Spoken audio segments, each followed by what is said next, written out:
Everybody, it's Chad with Nobody Else's Auto. Sunday evening, 7 o'clock Central Standard Time. Sunday night live chat. As always, we are on two formats. We are on Facebook Live as well as YouTube. So we'll give everybody a few seconds to get their notifications that we're rolling and get rolling here shortly. We've got a few people on YouTube already. Brandon's here with us already. Glad you made it. Keep an eye on Facebook and see if it's going to cooperate tonight. It's been getting better, but we still don't have a good solution for that. But we'll keep struggling through it, and hopefully it cooperates. As always, questions, comments, be sure to throw them up there. As we're rolling through, we'll sure try to get to them. I don't always have the answers, but sometimes some of our other viewers do. So that's always a good thing, too. We get a lot of chit-chat going on, a lot of camaraderie, and we all learn. Even I learn stuff a lot. Loch Ness is here, Fox is here, James is here. Glad you guys all made it. So anyway, a few people starting to jump on with us on Facebook. No comments on Facebook yet, but hopefully it will work tonight. So D-Man's Garage is on. Glad you made it, even though I'm on when you're always doing other things. That happens. Bill's on with us. Glad you made it. Nothing feeding on Facebook comment-wise as of yet. So we've got some people jumping on, but no comments on Facebook. If you have commented, it is not showing me anything yet. So, but yep, that's right. Like Bill said, we did a live walk around today at the yard. Kevin's on with us. Glad you're here. Jerry's on from New Mexico on Facebook. So we got some things happening on Facebook now as well. But yeah, we finally got a live walk around the yard this morning. Joe's on Facebook, YouTube, James. Big job, made it. Glad you're here. Brandon got a 51 Henry J. Those are super popular and super cool. Jimmy's on. D-Man was on, got on the walk around. So, yep, Scott from Texas is here on Facebook. So, yep, finally got a live walk around at the yard done today.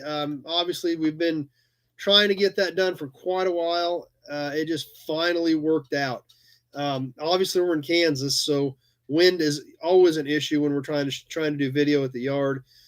Today, it was beautiful. It was calm. It was cool, so the phone wasn't overheating on me. So we finally got one in. If you're on Facebook and you missed that, you can sure check it out on YouTube of what we did this morning. Went for a little over 2 hours. So we walked around and checked out a lot of cool stuff. But so that is on YouTube. That video is up from this morning and had a good time doing it. And thanks to everybody that jumped on this morning and hung out with us for a while. Big job caught the walk around after the fact, but that's okay. That's why it's up there. Obviously you can ask questions now, but when we're out walking around on cars, it's a lot of people ask questions about specific vehicles when we're out there walking around as well. Gail from Des Moines is on.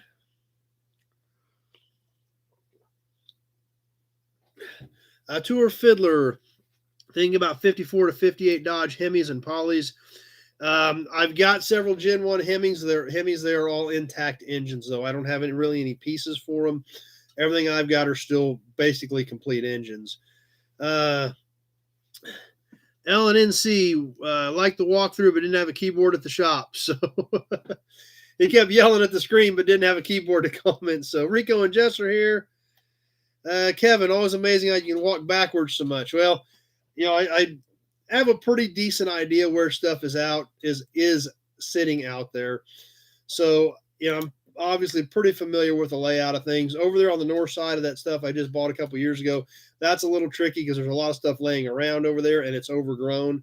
So that's a little tougher. But over on my side, or the side I've had for quite a while, I'm pretty familiar with where things are at there. So thanks, Bill. Hit the like button on YouTube. That's great. Appreciate that.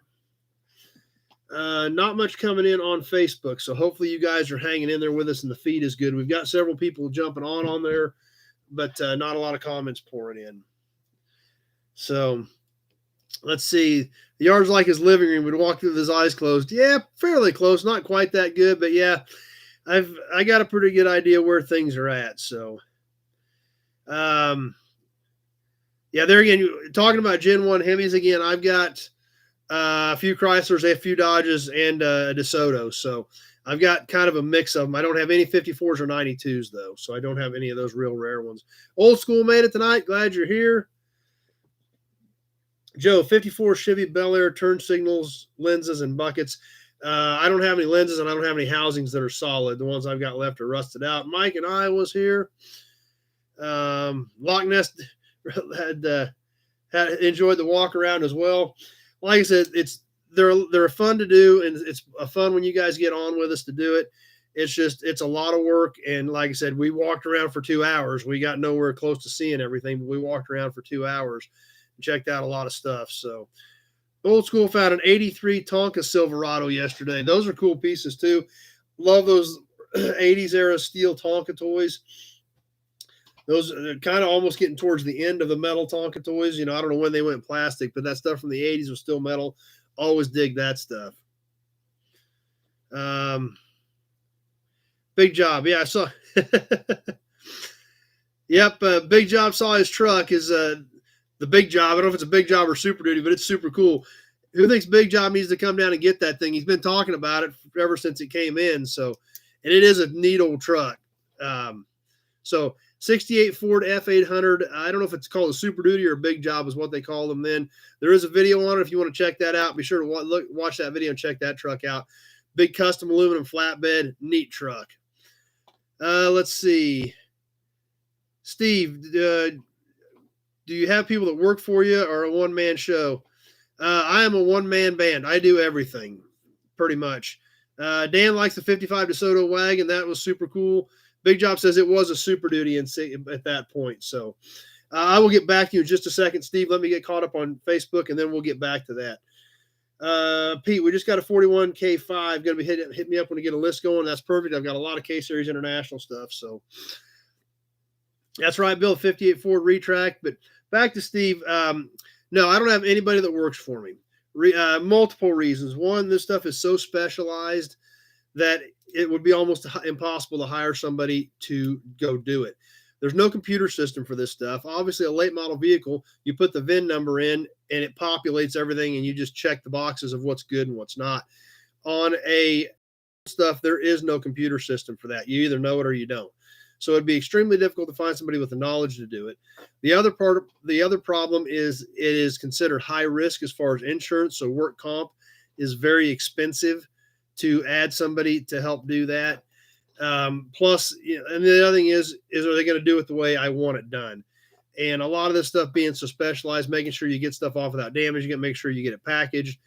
It's pretty tricky to do it right and do it to the quality that I would expect. So yeah, basically, Steve, I do it all. I buy the cars, I haul the cars, I sort the cars, I move the cars, I pull the parts. I do all the eBay, I package the parts, I do the shipping, I do the FedEx labels, I take the stuff to the post office. I do all the digital media, I do all the Facebook, I do all the YouTube. Shayla or my daughter will help shoot some of the videos. Shayla shot today, but for the most part, I pretty much do it all. How I got started, there's actually a video on that as well from about a year and a half ago. My dad did old Buicks and old Pontiacs while I was growing up as a kid. He had about 200 or 300 cars in a little town about 25 miles from here. We've actually got all of his cars moved to my place, but there's a cool video that we shot when we were moving cars out of his place to my place as he was shutting. He did give up his license. We moved the cars into my yard. But when we were moving those cars and we got down to kind of some of the last handful of the stuff that had been there since the early 80s, we did a video out there and I shared a lot of that. But that's where I learned it. And that's how I cut my teeth, was basically on 40s and 50s Buicks as a kid. And then after college, I actually went straight to Chrysler into warranty administration with Chrysler. Actually, it was even still Chrysler Corporation when I hired on. I went to Daimler Chrysler about a year after I started. And did that for about 5 years. And then I actually started buying retail parts stores. I had retail parts stores, and I had the opportunity to purchase this facility where I'm at now came up in end of 2010. And it was a regular late model production yard. So I just bought the dirt in the buildings and they leveled everything in there. They smashed everything in there, but there wasn't hardly anything in there over 20 years old. There were 4 cars that I bought from the previous owner that are still there. So there was basically 4 cars there that I started with when I had about 100 that I moved in at that point. But that's kind of in a nutshell, that's how I got here. So let's But like I said, check that video out. It was about 1.5 years ago, and it says something about where it all began or something like that. So check that out. And if you guys want to get in even deeper into that, we can sure pencil some of that in. If that is of interest to get a little further into that story, just let me know sometimes, and we'll actually allot some time for it and work into it a little deeper. Let's see. Getting behind on comments. Number one, been roasting fall veggies. We're just getting rolling. Number one, you haven't really missed much yet. Jim's here. Don't know anything about three-wheelers, Del Boy. Don from Tennessee's here. D-Man's Garage. Gave up on trying to find a Buick's Pontiac Carrier for the axles. He had to pick up another GM 8.2 Nova rear end. So, yep, sometimes that's easier to swap it. Fiddler, speaking of Mopar, headlight door motors for hideaways. I don't think I've got any of those in stock right now on your list there. Chargers, Sport Furies. I don't have any of those those vehicles with hideaway headlights. Kevin, you need to get my dad on sometimes. He's on with us a lot of times. He watches with us. I don't know if he'd ever want to get on with us or not. That's always a possibility. See if he wanted to sit in some night. That's right, Loch Ness. I mean, there's other people that can do what I do, but there's also, I'm pretty picky about making sure things get done right. And I think that would drive me bonkers too. So Old School says, see if Dad will get on as well. Number one, nobody really knew how bad Chrysler was till the Germans gave up on them. Now it's up to Italy. Actually, there's a very interesting book on that. Number one, I've read it a couple times. It's called Taken for a Ride. Actually, when Mercedes bought Chrysler, Chrysler was sitting on a pile of cash. They actually used the pile of cash to help with the purchase or the acquisition, kind of bled it dry, and that's kind of where it ended up.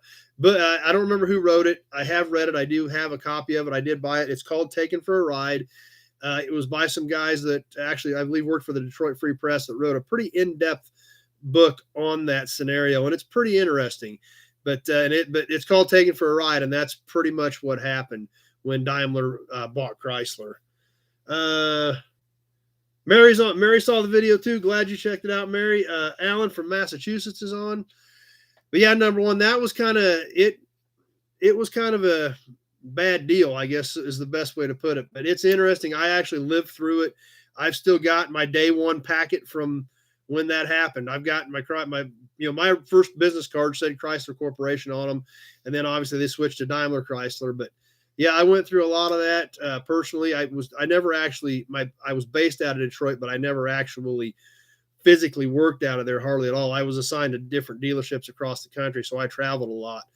But my program was based out of Detroit. I was usually up there once or twice a year for meetings at least. So, but if you're interested in that Daimler Chrysler deal, get the book Taken for a Ride. It's a good read, and as well, it's very interesting if that's something that you like.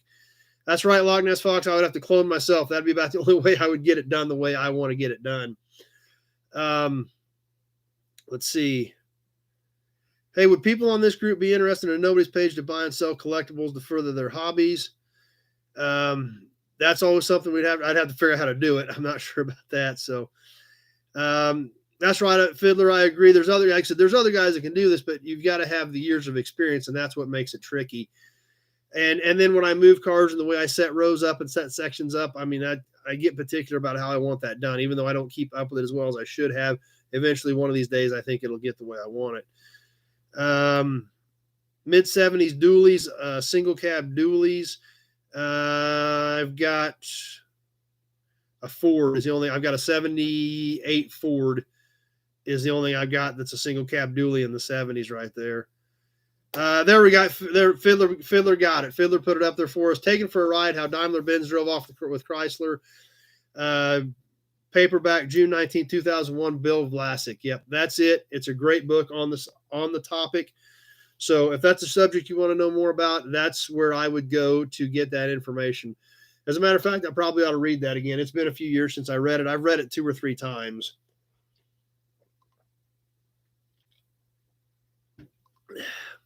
Because it is a good book. Let's see. I think you should have a database online to see what people can what you have in stock, and that's a topic I've thought of. Old School. I've got some different ideas on that, on how I want to do that.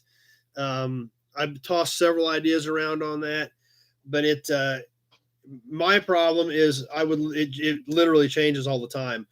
I could put something out there as far as a list, but that would be about it because it changes so often as far as stuff coming in, parts going out, things like that. When I went to that farm auction here a week and a half ago, where I bought all those Fords, and I showed you the video where we walked around the pasture, I sold some parts off one of those Falcons before I had it on the trailer. So, I mean, it literally, some of it changes that fast. Let's see. Big Job says we call it no bay, where everybody puts their stuff up for sale. Brandon, glad you don't use Hollander. That stuff, like I said, I've got Hollander books. I do use some of the old Hollander books. I keep them on the shelf right here. The old school stuff for interchange. But like I said, the new locate service that they use, it doesn't really pertain to what I do. Number one, what kind of classic does this morning's live yard walks videographer drive? She drives a Cadillac SRX. So we actually do still have her Mustang that she had in high school that I had restored for her. It's next door in the shop with the good cars. So she does still have her Mustang from high school that, was never in terrible shape, but I told her if she wanted to keep it, we're going to do it once. We're going to do it right. So I had a guy that did the whole car, put quarters on it and everything, and went through it and painted it and come out pretty nice. So we've still got her Mustang. Fiddler, who took who for a ride? When you get down into the nitty gritty, Chrysler was on a roll in the 90s. That was one of the reasons that I went to work for them, because of what they had done to change their reputation. And Chrysler was literally sitting on, a pile of cash in 97 when this all went down. Or actually, I think it officially went down. I think March of 98. Obviously, it had been in the works for quite a while before that. But, they were sitting on buckets and mountains of money when Daimler took over, and when Daimler left, they were pretty much broke. So, yeah, when you study the details on it, it's pretty interesting. So, like I said, get that book. Fiddler got the information out there. Take it for a ride: How Daimler-Benz Drove Off with Chrysler, by Bill Vlasic. So, appreciate you throwing that up there.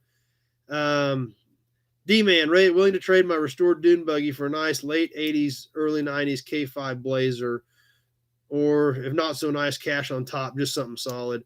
What year Mustang? Her Mustang is a 69 coupe, 302 automatic. Nothing real exciting, but just a nice old car that she's had for a really long time. So we went ahead and did it right. So the old school, the Caravan, the Neon made Chrysler billions. Yes, it did. Made them buckets of money. The LH platform was a smash hit. And Big Job says thanks to Lee, and that's 100% right. Lee Iacocca had a huge hand in that. The K-Car platform, although K-Cars in today's world are almost shunned, I personally think they're okay. I think they're neat little cars. They did save the company. They did spawn the minivan off the K-Car platform. The K-Car was, in all honesty, even though they're kind of shunned and kind of looked down upon, the K-Car literally changed the car world. It did with what they came out with on it. So I don't think they're bad. You look at the little convertibles they put out, they were neat. You look at what was spawned off of that platform, and it was really pretty amazing. So I really don't have an issue with the K-Cars, and I think there are some neat ones out there. What's wrong with Hollander? I wish I had some. Libraries threw them all out. I use Hollander books, but Hollander actually has a late model locate system. That's what I was talking about, Fiddler. Their books are great. Like I said, I've got them on the shelf for the old stuff. Hollander actually has a subscription locate service where you actually put the VIN of the vehicle in. It shows you what options it has. You check off what's good, what's bad on the car. That goes on, so you've got an inventory of it as well as goes out on a locate to other yards. That's the part of Hollander that I don't use anymore because it doesn't really pertain to the old car world like I use it. And there isn't a good way to, because of the variances in all these old vehicles that, literally when they, obviously today they change anything. They change a screw to a different manufacturer. It's documented as to when that happened. Back in the day, back in the 40s and 50s, things changed when a new box of parts showed up. If a new box of handles showed up and they were a little different than the last box, didn't matter. They fit, they went on, and away it went down the line. So that's what happens. Earl says K car can be made to compete with rice burners. That's what they were made to compete with, was the small, fuel efficient front wheel drive cars. So that's what they were trying to do. D-Man, Cadillacs are nice rides. Absolutely. A huge fan of Cadillacs. I've always liked them. Always thought they were cool. Number one, those 94 Rams were 99 Canadian regular long box, half ton. Chrysler went K car, minivan, LHS, Neon, and then, of course, Viper, which obviously, I'm a fan of Vipers. So, and actually, I actually own a lot of that stuff, believe it or not, from when I worked for Chrysler. That era of when I worked for them in the late 90s, early 2000s, I've got several of them that I've just kept. I've obviously got my Viper. I've got an LHS convertible. I've got a Durango. I've got a Dakota. I actually got two Dakotas from that era. I've got I've still got my Ram that I bought right after I quit. Right after I quit, I ordered an 02, which is the last of that 94 to 02 body style, 3/4 ton. So it's in 02 02 half ton changed body style, 02 3/4 ton, and 1 ton was still the old style. So I ordered a brand new 02 with a Cummins in it. I've still got that pickup as well. So I've got a lot of that stuff from that era that I've kept. Brandon, Hollander is okay, but expensive. Plus, for older cars, it doesn't pay to use them. And that's exactly right. It doesn't work for what I do, and I don't do enough late model stuff to justify it by any means. Darren, there's a 68 Barracuda for sale in Galva, but it's pretty rough. They want $13,000 for it. Cool car. Yeah. Those 67 to 69 Barracudas, not a lot of them out there. They are popular, and it's definitely one you don't see very often. Loch Ness Fox, it was the first front-wheel drive sports car in the world. Yep. Big job. Helped so much for turning forward in Mopar. I don't think he got the credit he was due, and that's true. Lee Iacocca did some really amazing things in the car world. I've also read his book, too, so that's a good read, but he's done some cool stuff. One of these days, I've got some really neat things I'm going to show you from that K-car era. I keep telling you that. It's just a copy, but it's a copy of it's a neat copy of some cool memorabilia. So I've got to find that and share that with you as well. Fiddler, personally like the original Chrysler Pacifica. They were a crossover, and they were a neat little car. That was kind of a unknown market. A lot of people didn't even realize what they were, because they weren't a van, but they weren't a car either. So they were definitely in the early stages of that segment, which today is basically the industry norm almost. Earl's with his Chrysler V10 fan. Chrysler V10s are cool. We take a V10 over a modern Hemi any day. Yep. Those did a lot of those V10 pickups too.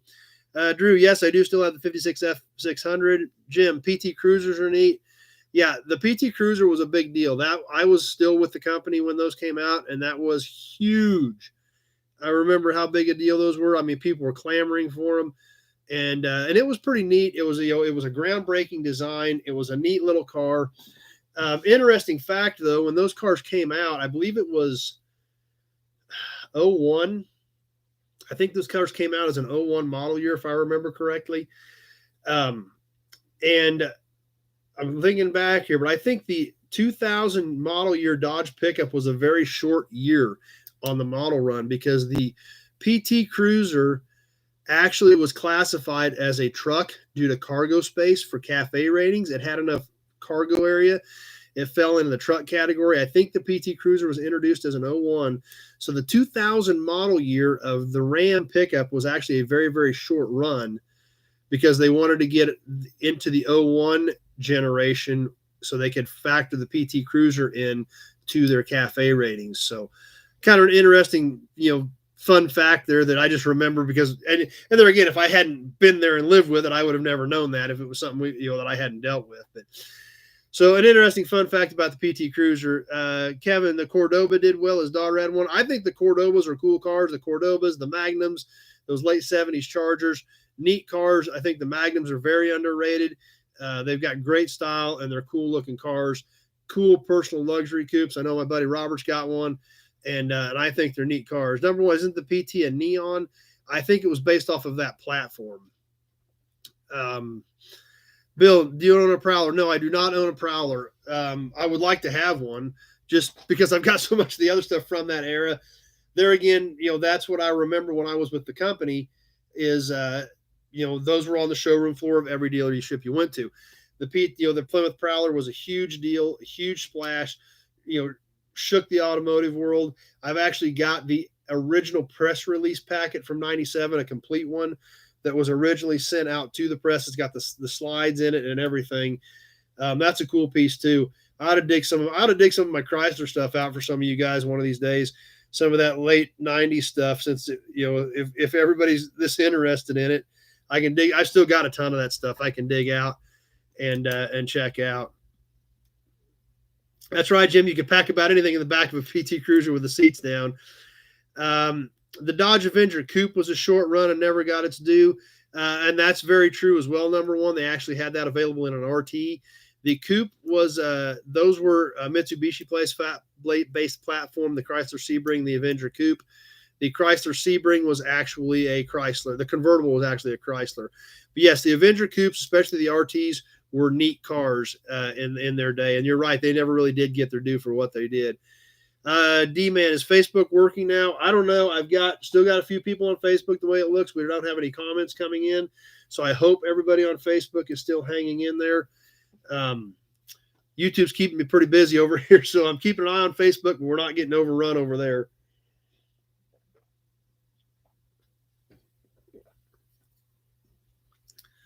Let's see. Fiddler, I have a 95 Ram 2500. I think it's the second best looking truck ever, behind the first Durangos and Dakotas, just ahead of the 2000 Ford 2500. Better looking than the new Dodges. Yeah, like I said, I'm a huge fan of that 94 to 02 body style. Thanks, Scott and Gail. Said it's still working on Facebook. That's good. Facebook's been a challenge, so I'm glad to know. Cody's still here with Facebook. Thanks for letting me know, everybody. I'm glad it's still hanging in there for you.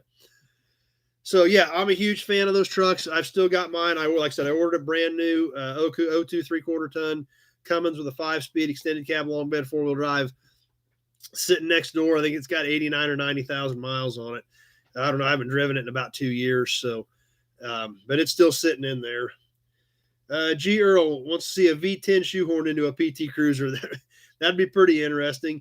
Jerry's still on Facebook too, so it is still working. That's great. Let's see. Jim said we had one, but it got reared about a mile from the Chrysler headquarters.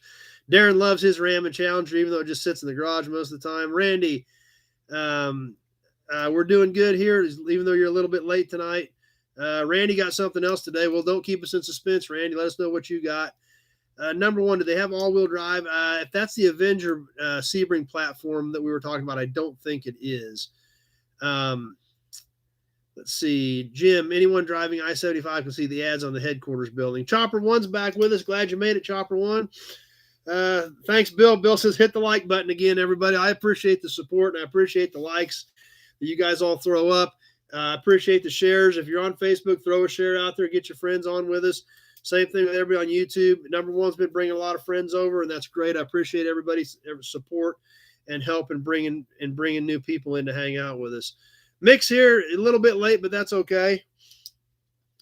But no, so like I said, I've got that, obviously that late 90s, early 2000s era of Chrysler stuff. I'm a big fan of it. When we actually did our executive interviews, when they flew us to Detroit, we actually got up into where Lutz and Eaton's offices were at. We were actually on the floor, didn't go in their offices, but went up right to where their offices were at, which was basically a restricted area. They both happened to be gone that day, so they actually snuck us up to that floor, and we got to go in there right where their offices are at. So that was pretty cool. Got to see a lot of neat things that most people didn't get to see. Got to see a bunch of stuff in the labs. I actually saw the 4.7 engine in when was that? May of 97, April or May of 97 was when I saw the first 4.7 overhead cam engine. There was a row of them sitting on stands in the engineering department. And I remember it very vividly because me and a buddy of mine were walking through and we were both like, hey, what are those? And they're like, let's keep walking. So, because we knew at that point, Chrysler did not have an overhead cam engine in regular mass production. So when we're walking down the hallway and there's this whole row of what turned out to be 4.7 overhead cam engines. Me and my buddy are like, wait a minute, what are those? Let's check those out. And they're like, keep moving, keep moving, keep moving. So we kept moving. Thanks for the share, Gail. Appreciate it.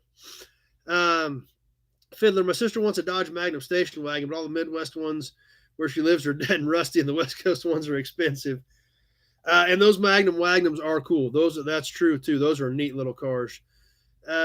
Chopper one, need to get with you on a Henry J. I've got those two out there, but they're not very good. You missed the one we sold at the auction a couple weeks ago. That was a great little car. D-Man, at least it's working and not shadow banning you for being our testosterone they can handle. Yeah. I don't know about that, D-Man, but at least it is still working. So we'll keep it. We'll keep hoping and keep our fingers crossed.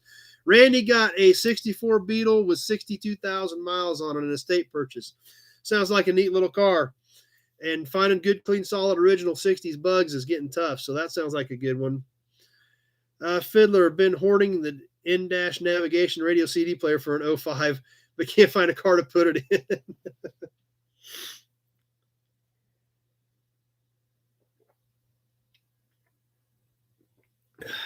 LNNC, I see them dig the time capsule out. Not sure which one we're talking about there. D-Man, Magnums has a serious engine problem. Of course, that could depend on which one, which engine too. I mean, you can even get SRT Magnum wagons too, so those were super cool. Number one, BW's Garage is going to be looking for Tri-5 dash trim for a radio delete and cigar lighter. I don't know what I've got left on those, on that one there. Chopper one, Malibu taillights. There again, Chopper one, depends on which Malibu we're talking about. That's right, Big Job. That the Henry J, it was a little bit light. I thought it was going to do a little bit better than what it did, but it was a neat car. So yeah, I thought it was a little bit light. And old school, soon social media will be banning anything, any topic related to high emissions. That's true. 80 Malibu, I think I do still have a set of those. I think I've got a set of those on eBay. I'll have to double check. If they're on eBay, obviously I can sell them to you direct a little bit cheaper though. But I think that there is a set of them on eBay. So anyway, I guess we're all caught up. Things got kind of busy there. Gail driving a 99 Dakota, bad rust, but runs great with a 3.9 and a 5-speed. Like I said, they're neat. Those are good little trucks as well. G. Earl, do I have any 70 Eldorados? No, I do not. I've got a 69 Eldorado. I do not have a 70. So anyway, it looks like we're caught up.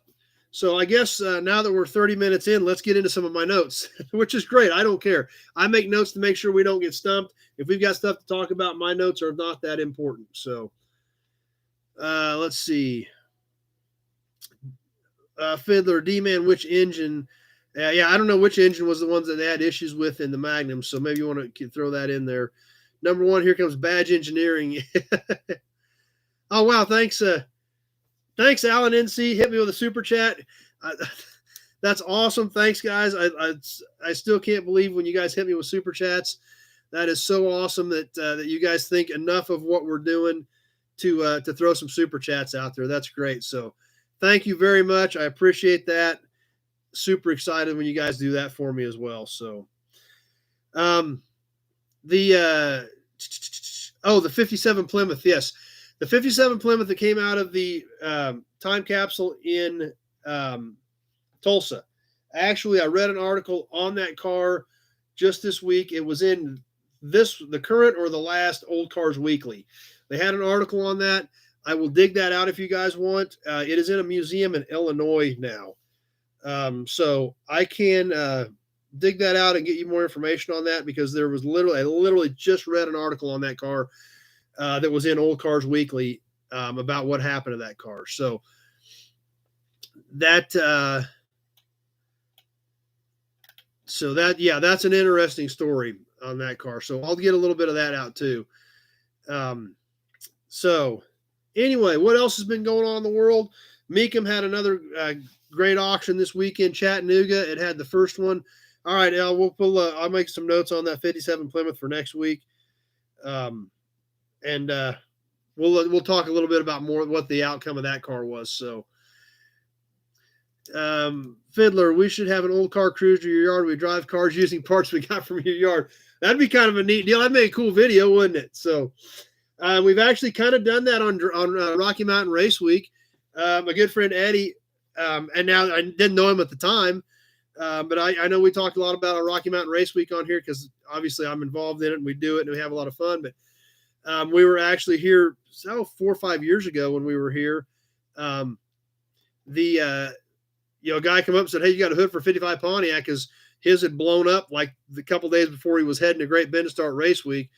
So we literally went out to the yard, got him a hood, and he ran race week with it. So, and then when we had the open house for Rakers last year, he brought the car in and parked it in there. So that would be a neat idea, though, Fiddler. That'd be cool. Jason's here with us. Glad you made it.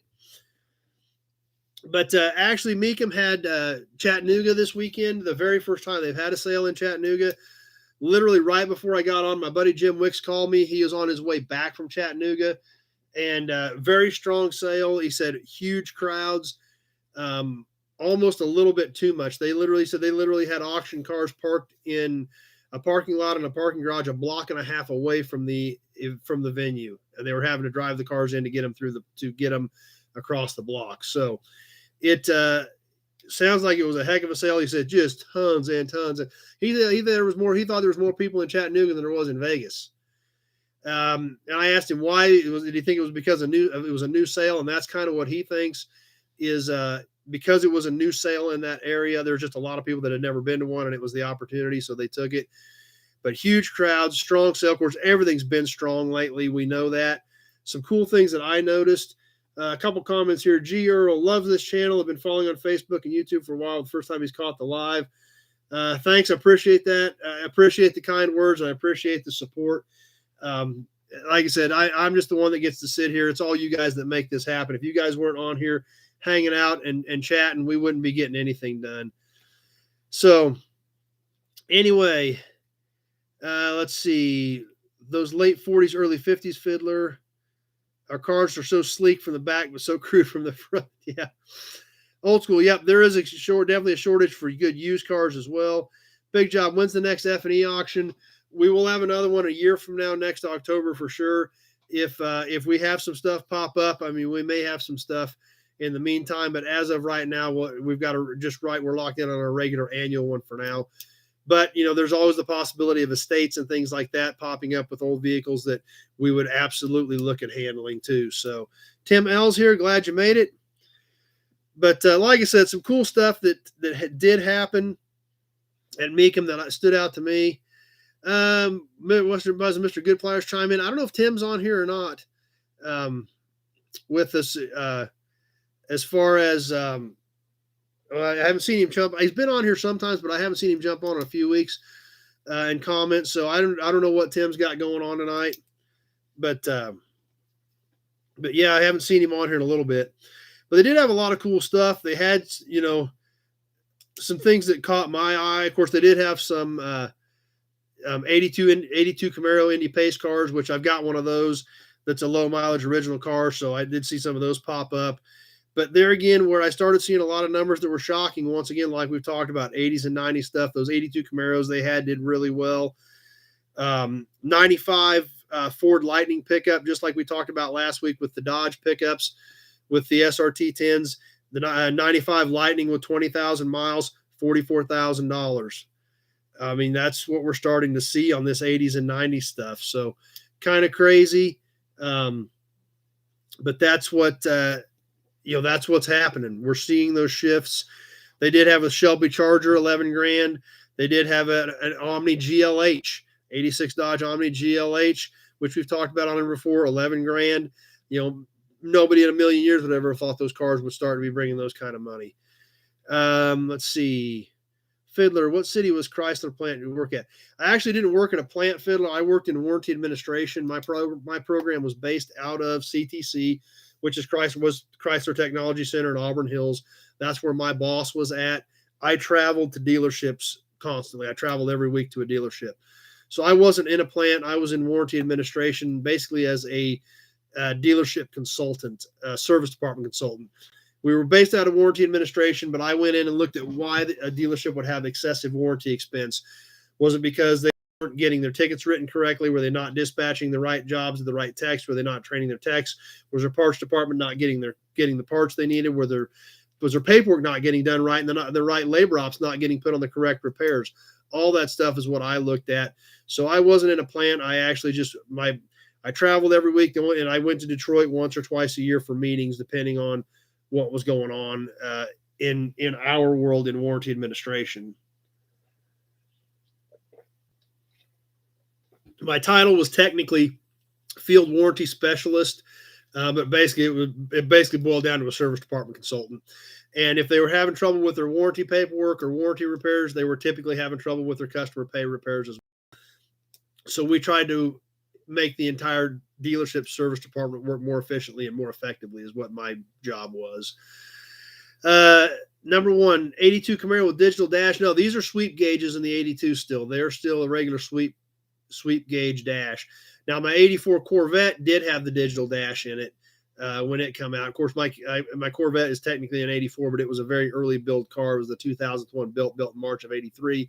Since there are technically no 83 Corvettes other than the one in the museum. But there was never an 83 Corvette available to the general public. The 83 would have been a late introduction. It met all safety standards for 84, so they introduced it late and called it an 84. And there is no production 1983 Corvette.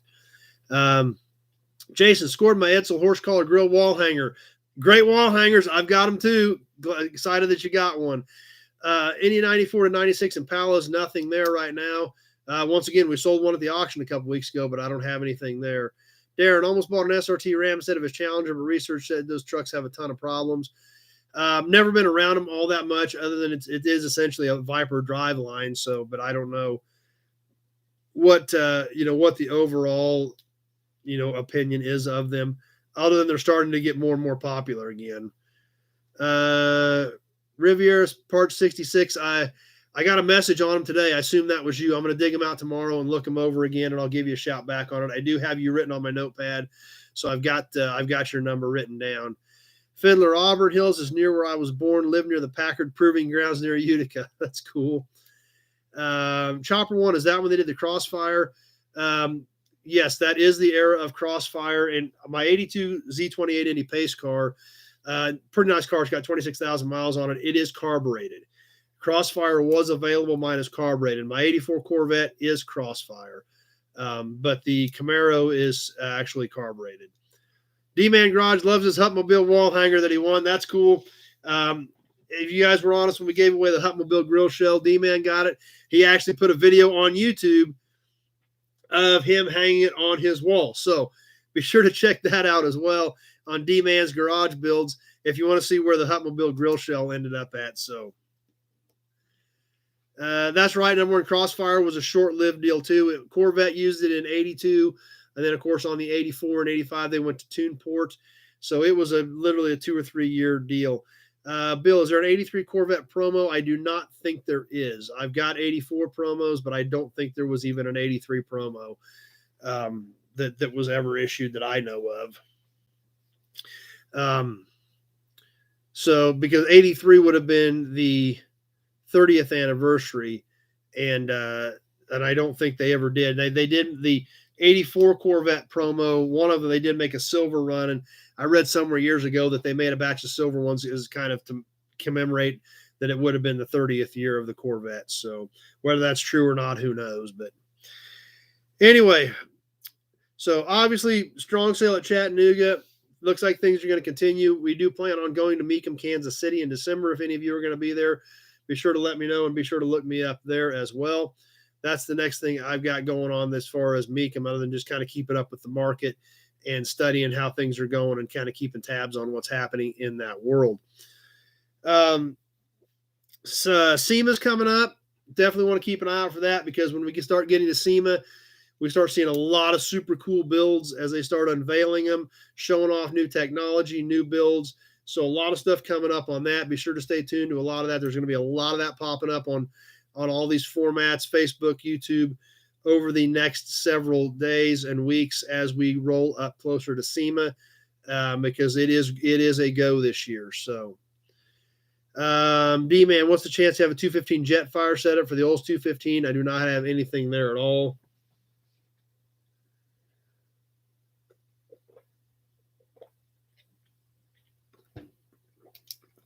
So that's always a fun time of the year as we get close to SEMA and see a lot of these builds start popping up. So definitely want to keep an eye out for that stuff. And we'll probably see some of that stuff popping up in industry news here over the next several weeks that we'll be able to talk about on here as well. Crossfire, Fiddler, Crossfire, the Chrysler car is cool. Everybody says those retro 2000s, the T-Bird, all cool. I don't think they're shit cars. I actually like a lot of that stuff, Fiddler. The Chrysler Crossfire was a neat little roadster. The T-Bird's a neat little roadster. The early 2000s T-Bird, my mom has one of those. The Elante, I like the Elante. The Riata, I love the Riata. The late 80s, early 90s Riata. The Chrysler Maserati TC, I thought those were a neat little car. I actually think all those are cool, Fiddler. Okay, well, Bill says there is an 83 Corvette promo. So, okay, that one I wasn't sure on. So, but that's what we got Bill on here for. Bill's a promo guru, so he keeps us straight on a lot of these promo questions. It looks like our feed is still working tonight, but something else that I did see a couple days ago, there are actually marker flags out here next to my building from the internet company. I'm hoping they're going to punch my fiber in soon. When I see these marker flags right in between my two shops, I felt a little better about that. I got my fingers crossed that they're going to punch my fiber in soon, and then we know we'll have good speed and good connection. So hopefully that keeps ticking, but we'll see how that goes, and hopefully we get really good service here sooner rather than later. Chopper, they should have done a V8 in the Crossfire. That's probably true. Yeah, I would agree with that. Yeah, that's right, Kevin. We're gonna get the magazine tonight. Well, that's what I'm planning on. It's just everything else keeps popping up, and I definitely don't want to ignore anybody. So we're working that way. I've got it right here, so we're still trying. The TC wasn't bad, but D-Man wasn't a fan of the bird. So, but anyway, let's catch this badge, and then let's get to the magazine. Ford 49 was a good concept. Yeah, that was pretty cool. Big Job, what about a membership list for the listeners that could further the hobby, like a Nobody's Car Club and Packard available? Yeah, that would be something that everybody would have to send to me, directly to try to build something like that. Obviously, when we're on here live, my only option would be go back after the fact and try to sort through comments. But another thing to remember is a lot of guys don't comment. We've got, out of everybody that's on here, only a fraction of the names, or only a fraction of the people are commenting based on the number of viewers we've got on both formats. So, G. Earl Starfire is a favorite Olds of the 60s. That's right. I love Starfires too. Those are great cars. Let's try D-Man to be more work for me. There's some truth to that too. Loch Ness Fox has got to get ready for bail off. Well, I'm glad you made it for a while. We're going to check out a cool badge. Then we're going to dive into this magazine, and then we're going to do some trivia, and then we're going to talk about the raffle. So Bill doesn't know everything about promos, but he knows a little. So Brandon needs a left rear fender for a Henry J. I don't think those are removable. I think that's part of the body on those, if I remember correctly. Number one forgot his veggies. Now they're charcoal. So Chopper one's got to jump off. That's all right. Glad you made it for a while, Chopper, tonight. Ralph from South Dakota's back. Glad you're here tonight. So let's catch the badge so we can keep moving forward. Tonight's badge, this is an earlier one. Neat one. I dig it, out of my earlier badge collection. Yeah, Big Job. Yeah, but it would make a fantastic car club. Yes, it could. Tonight's badge, Essex Super 6. This is an old enamel badge. Cool piece. One thing that really stands out about this badge to me is, and I don't know if you guys can see it or not, but if you look around the perimeter, it is even ornamental around the perimeter of this badge. Pretty much no reason for that other than it's cool. Basic black and white Essex Super 6. It does have the USA on there. Really cool badge. A little bit of the information I could found. The Essex Motor Company was between 1918 and 1922, and by the Hudson Motor Car Company from 1922 to 1933. The Essex was considered a small car that was affordably priced. It started a new trend away from open touring cars towards the more enclosed passenger compartments. Originally, it was a product of the Essex Motor Company, which was a wholly owned entity of Hudson. So Essex was a separate division of Hudson, but owned by Hudson. They sold a little over 1 million Essex automobiles by the time the Essex name was retired in 32 and replaced by the Terraplane. Essex cars were moderately priced to be affordable to the average family. And they marketed a line of touring cars initially, but they were the first ones that really went to an enclosed sedan starting in 1920. In 1922, they introduced the closed coach. And by 1925, the closed coach was outselling the open car. It said in this article that Henry Ford is credited with inventing the affordable car, Essex, but it's Essex that made the enclosed car affordable, which is kind of crazy today because everything's been enclosed for 100 years now. So pretty interesting with the Essex company. In 1928, they went to four-wheel mechanical brakes, which was a pretty big deal at the time. A very interesting fact I found about Essex, in 1929, Essex was third in U.S. sales behind Ford and Chevrolet. Something you don't think of today, a manufacturer with that name that, playing with those kind of guys in the industry. Essex sales remained strong into 31 before a sales trend began downward. In 32, a redesigned Essex debuted named the Essex Terraplane. And then in 34, they completely dropped the Essex name. Hudson marketed it just as the Terraplane, and the Essex was gone. One other interesting part about the Essex was the little side note in this article, the instrument panel of the 1932 Hudson and Essex automobiles featured the first use of warning lights instead of gauges. So obviously a lot of vehicles today use warning lights instead of full gauges. And that in 1932, Hudson and Essex were the first ones to use that. So that's the badge for tonight. I hope you guys liked it. Yeah, that's right. My old school was shocked by those numbers that they were third in sales. Number one, Essex must have been a major Ford competitor. They seem to be second in most available 20s and 30s car parts. And now we know why. They were literally that big of a player in the market. I never realized that, but number one even notices what he sees today up in Canada as far as what he sees available from that era. He sees a lot of Essex stuff. Kevin digs it. So that's tonight's badge, the Essex Super 6. Hope you guys are still liking the badge, ornament, and or emblem segment of the show to check out some of this cool stuff. But that's the one we picked for tonight. We'll get something different next week. Maybe we'll mix another hood ornament or something else in. I got thousands of them, so we got some cool stuff to check out. Darren, a guy with a badge like that in his collection, maybe a little rougher. What are they worth? It's kind of one of those things. Most of these are strictly just decorator pieces. A lot, there's not tons of guys doing full builds on Essexes or a lot of these other manufacturers. Most of these are, just basically what they're worth as a decorator piece. A pretty good one like this, I mean, this is pretty decent. I can see it bringing $50. I've got some that I've paid in the hundreds for, and a lot of the common ones are, anywhere from 20 to 50. So maybe a little more, maybe a little less. Depends on how bad somebody wants one for their collection or what they collect, or if they're trying to get all of one certain manufacturer, things like that. But a lot of these are, 50 to $100 for the neater ones, 20 to 50 for the more common ones. So that's what's cool. You can build a really cool collection of these without, having to spend thousands on one porcelain sign. So where was the Essex made? It did say that in this article. It says it was part of Hudson, which was based out of Detroit. I thought there was some other stuff in here about that, though, but I don't remember where I saw it. So, but I obviously was, well, no, here we go. Yeah, actually it was Detroit. It says that Essex Motors went so far as to lease the Studebaker Auto Factory in Detroit for the production of the car. So looks like it was all pretty much Detroit. Old school, they all got scrapped during World War II, and that's where a lot of that did happen, and that's where this badge came from.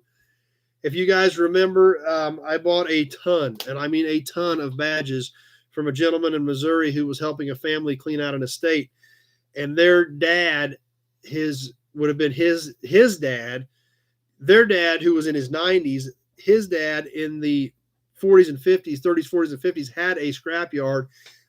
And during the scrap drives for World War II, he saved all these badges and all the license plates off of all those cars that came in. That's where I've got so many of these cool old badges. I bought them out of that collection. I've got hundreds of them I bought. I got some really super cool ones that we're going to get to as I keep working through some of this stuff. But that's 100% right. A lot of this stuff got scrapped, and we got a lot of these badges from that situation there. So that's pretty cool. We've got some other stories about some of that as well, too, including a super cool Cadillac badge that came out of that collection. But we don't have time to get into that tonight. We got to get to the magazine. So maybe we can get into some more of those badge stories later on. Old school Essex vehicles were locally built in Canada as well. The UK, Germany, Australia, New Zealand, and South Africa. Big job. Yep, old school. Just think how much would be here today had it not been for that. And that's true, but obviously they needed the metal for the scrap drive as well. So do I have any tag toppers? Yes, I do have some tag toppers. I got some in the cabinet back there behind me. I've got the Pegasus. I've got a Johnson Oil. I've got a handful of them. Tag toppers. We did some of those quite a while ago on Toy Tuesday. Maybe we ought to work some more of those in sometime as well. Number one, Fords and Essex did not get scrapped as much as you'd think. They held value and were always on farms turned into farm implements during the Depression and post-World War II. There is some truth to that as well. Darren, that's why so many of the old trucks are hard to find now. They were scrapped or farmers beat them up so bad they weren't worth saving. Definitely some truth to that too. That's right, old school. Germany could have won the war had we not had all those scrap drives. So John, cool badge. Anybody collect horn buttons? That's another great thing to collect. There's some super cool horn buttons out there. Scott, maybe do more than one badge at a time since you have so many. And that might be a possibility too.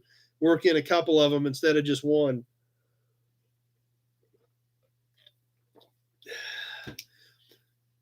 But anyway, we need to get to the magazine yet tonight too, plus trivia and the raffle.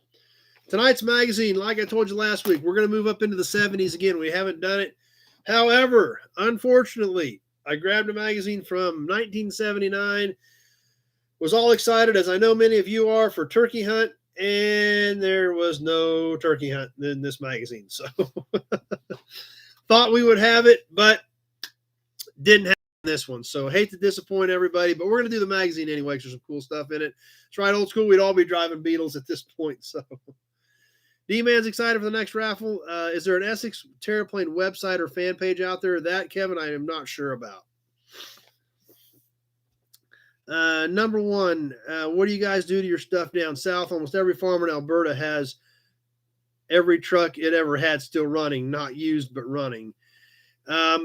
A lot of stuff around here has been getting cleaned up just because scrap prices have been up. And a lot of that stuff has disappeared over the last 10 or 15 years. 15 years ago, it was everywhere, but there's not a lot of it left. It's a lot tougher to find now. Tonight's magazine, December 1979 issue of Motor Trend. This is kind of different on the cover because it's got some kind of fancier stuff. December 1979 Motor Trend, Ferrari, Porsche, and Corvette. On the front, yellow Corvette, red Ferrari, silver Porsche.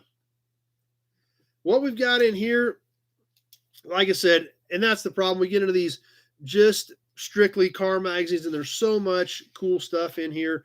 We could literally cover the whole thing. Obviously, we don't have time to cover the whole thing, but we're going to catch some of the high points in it, check it out, and see what's all going on. Obviously, when we get into Motor Trend, the first thing we always check out is the Detroit report. And seeing what's coming up, which is really cool because we're looking back with 2020 hindsight at what the industry was saying was going to happen, and now we know what did happen. So that's always cool. Fiddler, well, you have a ton of truck cabs, maybe too many. I think trucks survive longer than cars because they were parked in some Midwest farmers back in the 40s. Old cars not welcome in the subdivisions. That's probably some truth to that as well. A lot of trucks did get stuck out in corners and sat for years. So, but anyway, in the Detroit report of the 1979 issue of Motor Trend, a lot of cool stuff in it. Like we talked about a little bit ago with the new Camaro, what at the time was going to be the new Camaro with the 82 Z28. We actually have a rendering, and they've got it tagged as an 83 model. We know now that it did come out as an 82 model, but they've got an artist rendering right there of what they thought the new Camaro would look like for that next generation, which what we know now as the third generation Camaro. But remember, this is December 79, almost going into 1980. So, not much leaking at this point, but they had that much. So it hit the Detroit report on there. What else was in the Detroit report? Something else that was kind of interesting. No picture with this little article, but I'll go ahead and read it to you. Plastic Fantastic, the National Highway and Traffic Safety Administration has been petitioned by Ford Motor Company to rule on the acceptability of plastics as a substitute material for fuel tanks. Ford contends that plastic fuel tanks would be much lighter, cheaper to make, and easier to form into the object may be required in future downsized cars. NHTSA has agreed to look into the plastic tank proposal, but is concerned about the flammability of the tanks themselves and may have to draft a separate set of fuel system integrity standards for them, possibly patterned after European plastic tank standards. So, obviously, there again, we know now plastic fuel tanks extremely common in the industry, probably more common than metal in today's world. Back in 1979, pretty big deal. Industry changing, big deal. So I thought that was kind of interesting that that popped up like that. That they were petitioning NHTSA to say, can we do this? Fiddler, when that Generation Firebird came out in '82, I told my Pontiac division buddy, GM made a car that looks as good as a Ferrari. They are neat cars. I've always been a Gen 3 fan. I've got several good ones, not just ones in the yard. I've got a handful of good ones, Gen 3s as well. So I've always been a fan of them. Something else in the Detroit report, Force by the Million. Recent Chrysler Corporation executives placed their company's contribution to the four-cylinder car population at about 1 million engines per year once all the bugs have been ironed out at the company's Trenton, Michigan plant, where the new 2.2 four-cylinder engine for the Omni and Horizon models will be made. The 2.2 will replace the 1.7-liter Audi engine now used in those cars, and the 1 million engines from Trenton will be augmented by 1.6 and 2.6-liter Mitsubishis. So that's, there again, pretty big deal in 79. Today, so common with four cylinders, not a big deal at all. But back then, pretty big deal. Thanks, Bill. Bill's always out there helping me out with the like, hitting with the likes. Appreciate the likes. Appreciate the shares. I love everybody's support and the fact that you support what we do on here and that you hang out and participate. Larry's on Facebook. Glad Larry made it with us.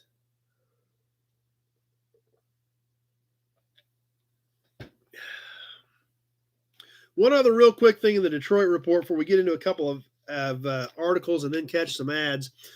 GM battery breakthrough. Once again, we've got to remember we're talking about an article from December of 79. So we're talking about technology from throughout the year in 79 and comparing that to today, 2021.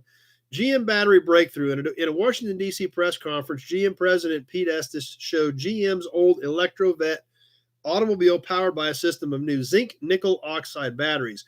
Now, the Electrovet is a Chevette, not a Corvette. And in fact, it does have a little picture of it. So I better show you that. So we're talking about a Chevette, not a Corvette, with the battery pack lined up across the back of that one. There were some interesting estimates put out in this article by Pete Estes, president of GM at that time. The new zinc nickel oxide batteries, which can store 2 to 2.5 times as much energy as conventional lead acid batteries pound for pound. Apparently, the battery development that the whole industry has been waiting for. Estes projected that a small electric urban car using these major breakthrough batteries could achieve 50 miles per hour with a range of 100 miles and 8 hours of recharge time and a total battery life of 30,000 miles. Estes also said that GM would have to sell about 200,000 electrics to achieve GM-style cost effectiveness. He predicted by 1990 that about 10% of new cars sold would be electric cars. GM has spent about $33 million on electric car development, almost all of which has been spent on battery systems. So in 1979, GM was estimating that by 1990, 10% of production was going to be electric cars. Obviously, we know that didn't happen. Obviously, we're just starting to see in the last 10 years any sort of a really solid footprint of electric vehicles. So they were a little off on that. But there again, that's what's so great about doing this is we're going back with 2020 vision, looking at what they were predicting and what they were talking about in 1979. So that's why I enjoyed. That's why I think it's cool. I hope you guys feel the same way about it. Big job. Look how many plastic reproduction fuel tanks are available for your car and truck. And that's right. I mean, it's like I said, it's an industry norm today. Number one, did you know that third gens almost had Oldsmobile and Buick versions rumored to be notchbacks to help spread some engineering around and compete with the Mercury, Capri, and Fox bodies? I was not aware of that, number one. I had not heard that they had considered making notchback versions of the F-body as Buicks and Oldsmobiles. But there again, that's what's great about this. Everybody else's feedback is what makes this so great, because I'm learning stuff, you're learning stuff. That's what makes this thing work. And that's what's great. And I appreciate everybody's help and everybody's support. Fiddler, I guess battery cars are better than Estes predicted. It just took 40 years longer than he thought. And there you go. You're right. Big Job, look how cheap you can buy an electric forklift that needs new batteries. Good point there as well. Let's see. Let's flip forward a few pages. Let's get into our first article entitled "The Fantasy Flagships," of the cover story of real world comparison of these dream cars. Obviously, this is 1979. Not an excessive amount of color in this magazine yet. We see the Ferrari, the Corvette, and the Porsche. The Ferrari is probably my favorite Ferrari, the 308, just like the one I used to have. Actually, this is a little earlier. Mine was a 308 Quattro valve. This is a 2-valve carbureted in 79. But I still really dig them. And really, this whole article encompasses several pages. However, only 2 pages of the article are actually color. They did have a very nice color spread on all 3 vehicles, but they crammed them all into 2 pages. So they didn't waste a lot of color in this magazine. But this was a nice spread. It did really show some nice, cool features and some good shots to show off these things and really show the styling. Because remember, in 79, there was a lot of this stuff where the government was getting more and more involved in a lot of this stuff, and styling was becoming more and more difficult. But even as we look through the articles, I mean, everything is black and white as they break these vehicles down. Can I post the Camaro rendering on the Facebook page? Yeah, I could probably take a picture of that and throw it up on Facebook, number one, and check that out. But when we get back to the details, I mean, multiple pages on these cars, and it's all black and white. I mean, just very, very sparse on the color, even in 79 in print. But when we get back to the details, it does give us a performance profile. It does break it down on all 3 of these cars of the fantasy flagships for 79 going into 80. Number one, color pages were usually the center pages for wall posters. And that's true. I mean, I did that. I'm sure a lot of you did that too. Pulled them out and hung them on the wall. Fiddler, there was a factory battery-powered version of the Renault Dauphine around 59. It would sometimes go less than 30 miles in the field and have to be towed back for a recharge. I'm sure that actually, electrics have been around for well over 100 years. In my badge collection, I've got a badge for a Detroit electric, which was teens, I think. Literally a badge for a Detroit electric car. So they've been around for well over 100 years, just getting to the point where they're somewhat usable on a regular basis. Big Job. My kid does a lot of black and white pictures for Harley every day. Yeah. It's kind of now it's kind of neat to go back and look at black and white pictures. Let's see. Fiddler, the main customers of power companies were the main customers of the tiny amount that were imported into the U.S. Your comment got broke up, Fiddler. That's why it threw me for a second on the Renault Dauphine electrics. The power companies in the U.S. that were imported them and used them. But when we look at the details, the performance, obviously the fantasy flagships, we're talking about Corvette, Ferrari, and Porsche. Obviously, looking at performance of them. And when we look at the performance of them in December of 79, not exactly that stellar, but nothing was in that day. The Corvette, quarter mile, 1547 at 91 miles an hour. The Porsche, 1587 at 88 miles per hour. And the Ferrari 308 GTS, 1490 at 94 miles an hour. So none of these things were rocket ships. They were working with what they could at the time, but they were some neat designs. Obviously, I'm a huge fan of the 308. And I do still like that era of Corvette as well. But that's one car I do miss. I do miss that Ferrari. I loved the car. It was a beautiful car. And definitely a fan of those as well. Let's see some comments here. Let's catch these. Fiddler said his dad said his grandmother drove a Detroit electric in Detroit. It was the only car a little old lady could drive. So, Yeah, that's like I said, I've got a badge for one. So yeah, they're cool because they're, again, we're going back and looking at pieces of history. That's why I love the badges. We can hold them up, check them out, and they are a piece of history that we can sit here holding our hand, look at, examine, and talk about and have a conversation about. Number one, there must have been a lot of electric Frenchies in Scranton, Pennsylvania. So, but anyway, obviously in '79, performance was not at its peak by any means, and we can see that when we look at the Fantasy Flagship results, but it was still a neat article, and once again takes a snapshot back in time of what was going on in the car world at that point. That's right, Big Job. Can't wait to get a diesel generator to charge all the new powered cars going down the road. So next article we've got, remember, this is the December 1979 issue of Motor Trend. So they actually have an article entitled Christmas Toys. Kind of some interesting things in here that were worth looking at. We'll catch real quick. They actually did splurge for some color in the Christmas article, which kind of surprised me, for as little color as they had in the Ferrari and the Corvette and the Porsche article. But did have some interesting things here. Wheels, seats, mirrors, driving glasses, connected aftermarket steering wheels, different things for the car guys in 1979 for Christmas. So kind of a generic article, but kind of some cool things. Frank's on with us. Glad you made it, Frank. Number one, Scranton is called the Electric City. It was the first for electric streetlight traffics and signs. The next page on Christmas goodies for the car guys in 1979. But some neat stuff here. This is part color, part black and white. When we flip the page here, Porsche 356, excuse me.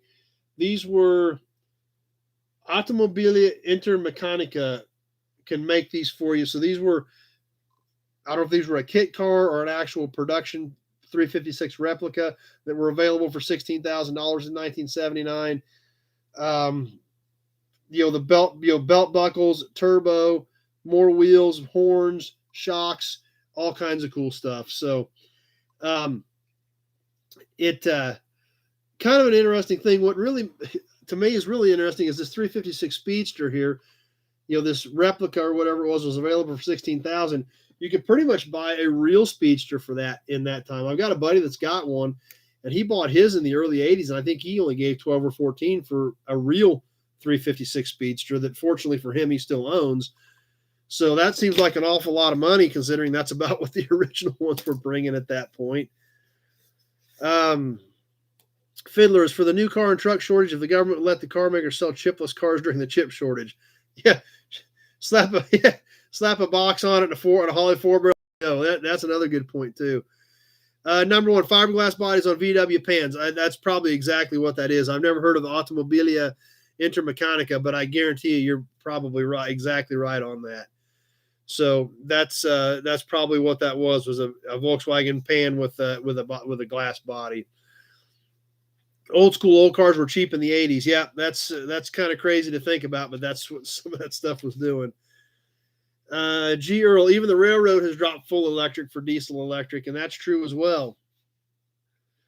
So let's catch a couple of more quick articles here, and then we're going to get to some ads, and then we'll get into trivia and the raffle. Next article, we're going to look at something else that we hadn't thought of a lot, that you don't ever see anymore. The Fox Body Turbo Mercury Capri. Once again, black and white, but hood scoop, stripe package, turbo. Definitely, the beginning of that technology. And even here, a lot of great pictures. However, it's still all black and white. It was a turbocharged inline 4-cylinder engine, but they were a good looking little car with a stripe package. The badging, like I said, for the time, these were a neat little car. That's why I thought it was worth pointing out, and something you never ever see anymore. Fiddler, a company is making those reproduction Speedster today, but the price is as high as an original. BW Garage is here. Oh, don't you have to worry about apologizing. We're just rolling on through. We're glad you made it for at least part of it. D-Man, the raffle's not tonight. We're just going to talk about it. We're going to talk about a couple of things with the raffle, as a matter of fact, actually. So, let's flip forward to a couple more articles, and then we're going to get to ads, and then we'll get on with, then we'll get to moving forward again.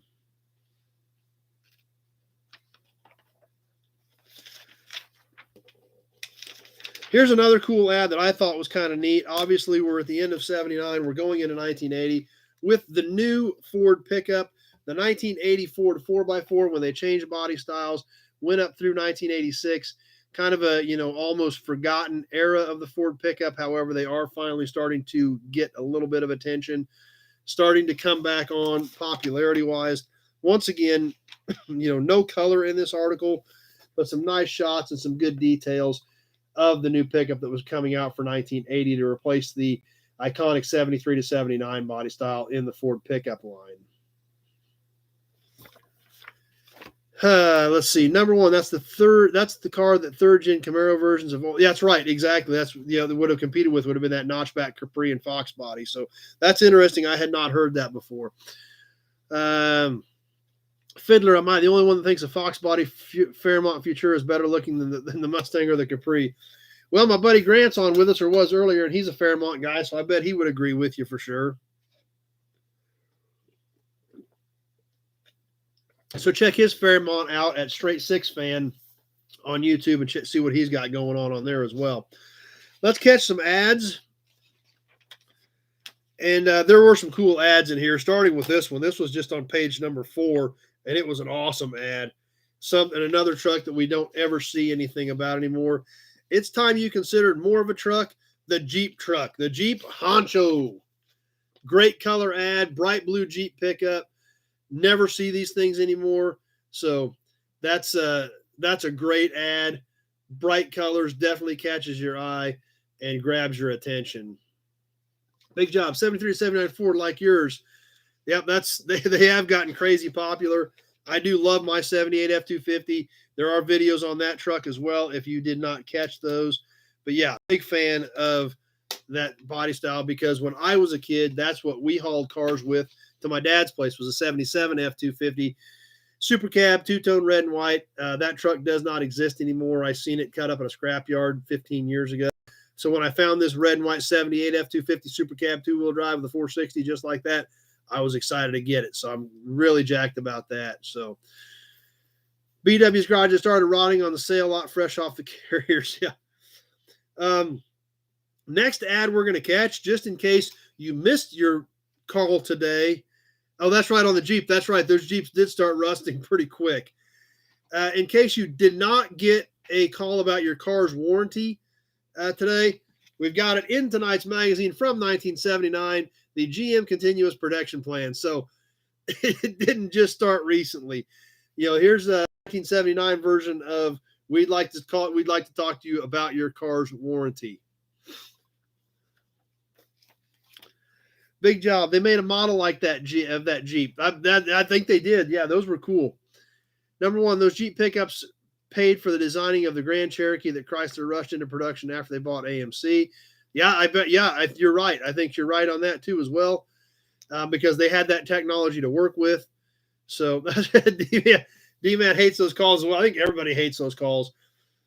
So it's not new. It was in the 79 issue of Motor Trend as well. So thought that was interesting. Thought everybody'd get a chuckle out of that. So definitely had to throw the warranty in there just in case you didn't get a call about your vehicle's warranty today. We talk about it tonight on Sunday Night Live Chat. Next ad we're going to check out. Great ad. I absolutely love it. Of course, I love these cars, and I would love to have one. I don't have one yet. But the 1980 Chevy Camaro Z28 two-page in color. Great ad showing a ton of features. Black car, reddish-orange stripes. Great ad. So Dennis Collins, big job. Dennis Collins would love one of those. D-Man Garage, the Obamacare calls are great too. Yeah, that gets old too. Either we'd like to talk to you about your vehicle warranty or we'd like to talk to you about health insurance. That's exactly right. So, Fiddler, I saw a lot of rust on the last Caprice cars on the bottom sitting on dealer's lot, propped up on those display lifts, and this was in L.A.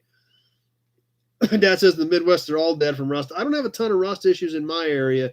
We get a little bit, but not an excessive amount. So love this ad on the 80 Z28. Of course, that's a car I'd like to have in my collection. Just don't have one as of yet. So another great full 2-page full color ad. This one from Dodge on another car that we don't even hardly think about anymore. However, I think it was a really great car, a great looking car. It was a personal luxury coupe. All right, our model guy Bill's chiming in again. That Jeep model was a Ravel kit with a snowmobile on the back. I actually think that does ring a bell, Bill. If we got questions on models, we got Bill on here with us to handle it. So appreciate that, Bill. The 1980 Dodge Mirada, like I said, this is a great ad. Neat personal luxury coupe shows it here, equipped with buckets, console, floor shift, sporty wheels, good looking roof line. Kind of similar to the Magnum. Once again, I also believe kind of almost forgotten, similar to what's happened with the Magnum, but they were neat cars, good luxury coupes, and I love this ad. Really is a great looking car and a great ad with a lot of color. Let's see. Mirada, that's what it's the Dodge Mirada. D-Man, buy a car from Florida. Yeah, after buying a car from Florida, then complain. I know there's a lot of rust out there too as well. Bill says it was the Jeep Honcho on the model kit. So D-Man Garage says that Florida's got a ton of rust, and you definitely get that down there too with all the salt.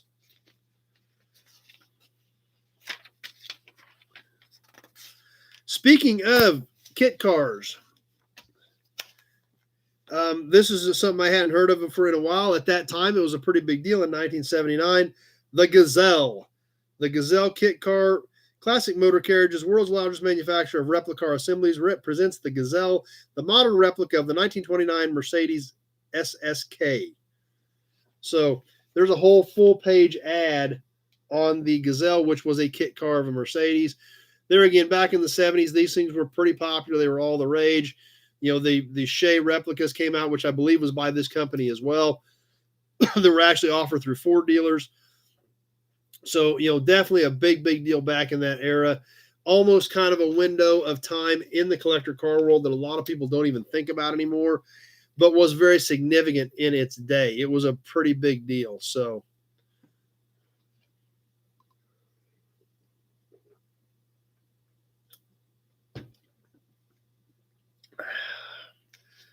let's see. Here's another 2-page full-color ad, another one from Ford, this one with the Fox body, which, remember, the Fox body was just getting rolling in 79. Hilo says his neighbor has one of those Gazelles. That's kind of cool. So you got a little familiarity with them. 2-page color ad introducing a sports car for the 80s, the Ford Mustang. Like I said, the Fox body was new to the market at the point, was just getting its feet wet. They came out in 79, so this was its second year of production for the Fox body. So kind of a neat deal there, as well as we're there again when we're looking back looking back in time to a different era, but we're looking back with 2020 hindsight, seeing what we know today versus what was going on at that point. Number one, remember the Fiero with chrome bumpers and the Continental kit? I do not remember one of those for a Fiero. No, I don't. And I'm kind of not sure that maybe I don't want to remember that, even if I did. Maybe that's it. Maybe I did remember it. Maybe I just don't want to remember it. That could be it too. Our Fiddler, I like the 10-spoke wheels that came on the Cordoba in 80, 5 race spokes and 5 lower. Need a couple more of those to go in a 68 Chrysler. I don't know if this is them or not. That's kind of what they looked at. Mirada looked like it had on it. It looked like a 10-spoke. I don't know if that's the same wheel or not, but that's kind of sounds about right. So let's check out a few more ads here.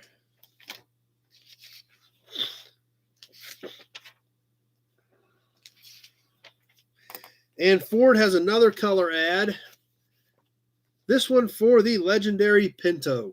Compare the 1980 Ford Pinto. It may be America's best small car value. Shows several different variations of the Pinto, including the wagon, with various options and various trim packages on this full color ad with 4 different Pintos featured.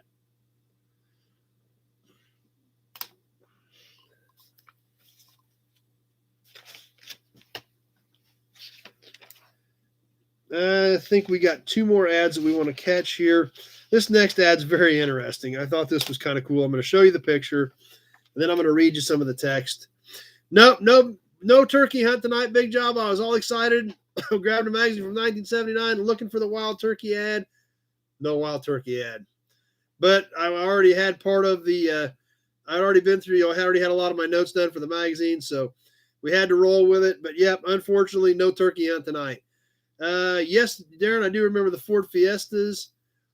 Eloy, when you bought a Pinto, they gave you a fire extinguisher. That'd make you feel real comfortable, wouldn't it?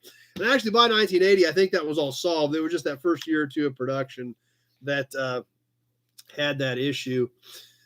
I don't think a Detroit News Mag would have liquor ads. You know, Motor Trend does, so we've seen that in the past. Fiddler, Pinto and Mustang 2 are beauties. Most of the cars we've had since.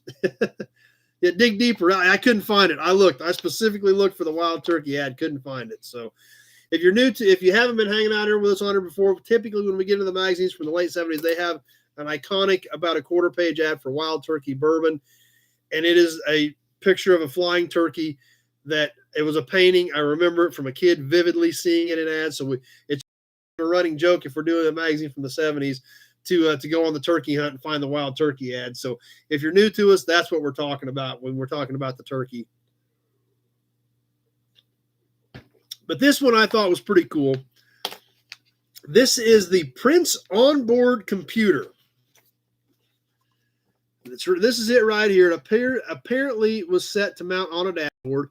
It's got some digital readouts on it. It's got a bunch of buttons. Do you have enough fuel to make the next major city? And this thing did everything. Just ask it. Bill, I'm surprised I don't have a Pinto in the yard. I've got a couple of Pintos. I've got 2, I think. I think there's 2 Pintos in the yard. But the Prince onboard computer, this thing was pretty amazing. Next time, know the answer exactly. The Prince onboard computer knows. The Prince onboard computer can give you 50 different answers to questions today's drivers have.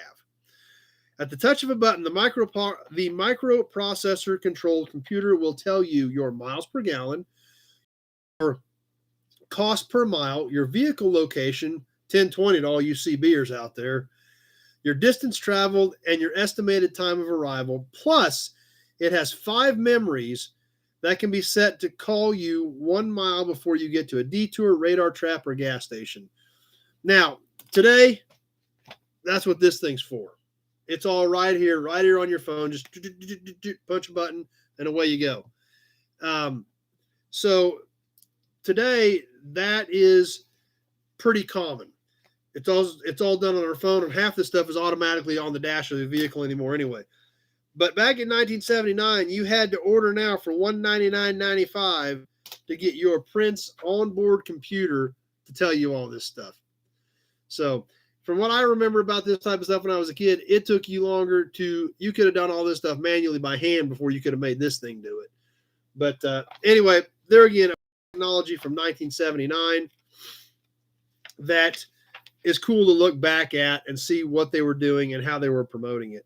Last ad we're going to check out, once again, we talked about the Mercury Capri earlier, and the inside back cover has a nice full color ad. Ford spent some money in this issue with a lot of color. Here we get to see the actual hood scoop, the decal package, and everything on the Mercury Capri Turbo RS, just like we saw in the road test earlier in the magazine. They just brought us a little color and gave us a little better look at it with this ad. And we see the iconic old school Ford Lincoln Mercury sign right there in the corner. All right, couple things popping up. Fiddler, hey, can you find some ads for Gradient Auto Supply? GRATIOT. 1-page ad and hot rod carcraft, popular hot rodding that's sold in 8 retail stores and also mail order. I'll make a note of that, Fiddler, and see if something pops up. He worked there in 1979, so I'll put that in the notes if maybe that pops up at some point as well. Old school computers, the beginning of the end. Yep. Big job. Heck, even the new software for Cat Motors is still doing process of elimination. Nolan, do I have any gremlins? There's 1 or 2 in the yard that we've got. Zimmer Quicksilver was the Fiero kit car. So you can Google Zimmer Quicksilver and check out what they were building out of Fieros. D-Man, magazine subscriptions are expensive these days. Yes, that is true. They are expensive. So that's what we've got for the December 1979 issue of Motor Trend, with the Ferrari, the Porsche, and the Corvette on the front, and some of the ads and interesting things going on in the world at that point in time.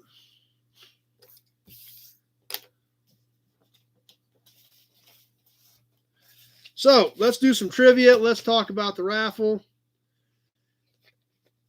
D-Man says, but he still buys them. They're expensive, but he still buys them. So if you're still on Facebook comments, I have not had any comments on Facebook in a while. So if that's the case and you are commenting, it is not feeding me. If you are watching on Facebook on the Nobody Show page, I cannot see those comments as well because that is a shared video.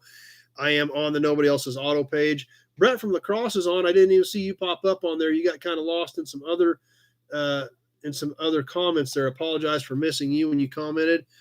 But so if you're on the Nobody Show page on Facebook, I can't see those comments. You need to be on Nobody Else's Auto on Facebook or Nobody Show on YouTube. So anyway, time for the raffle, or time for trivia, and then we're going to talk about the raffle. Then we're going to talk about some cars that I picked up as well as some memorabilia this week. Then we're going to get into new videos, and then we're going to wrap up and get the heck out of here.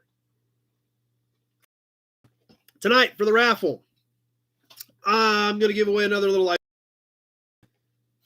figured we'd skip the can this week. We've done a lot of cans. I'm going to start mixing a few other things in. We're still going to do a lot of cans, but the small weight rating tags, I love these things. I think they're super cool. I've got a lot of Newell stock ones. These are from the early 50s. We've given away a couple of them on here in the past, but it's been a little while since we've done one, so I thought we'd do one tonight. Jeff from Washington's on Facebook. Glad you're here with us. So Facebook is still hanging. But these little weight rating tags, this actually went on top of your standard license plate to show the weight rating on your truck. This is Newell stock, never been used. Cool piece. So we're going to give this one away to tonight's winner and check it out. See whoever gets trivia tonight, they're going to get this thing. We're going to get it fired out to you. I've got everything shipped, I think. All of the last trivia winners have been shipped. The last month's raffles have been shipped. So if you have not gotten it yet, it's on the way. I think I'm all caught up on all of that. So D-Man's Garage is 9:30 there, so you're an hour ahead of me, and his vacation's over, so hopefully you've been off. Okay, Fiddler is it's a Detroit word. Gratiot Boulevard was a major street racing scene on the east side, and Telegraph was on the west side. So we're getting some old school Detroit info from Fiddler on that. So that's always cool to mix that in when we get info from guys that were there and saw that stuff. So that's neat as well.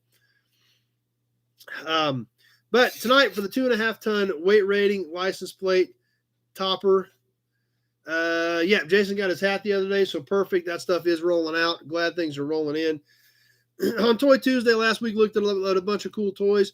Who made the conveyor that we looked at? We looked at like a sand dredge conveyor thing. What company made it? So keep an eye on both formats for that company's name as we keep rolling through here. Old School says he's always on vacation. So Big Job says he's got a 56 F600 dump truck that would work great on. Did Fiddler race the Black Ghost? I don't know. The Black Ghost, the Black Challenger that's had a lot of press lately.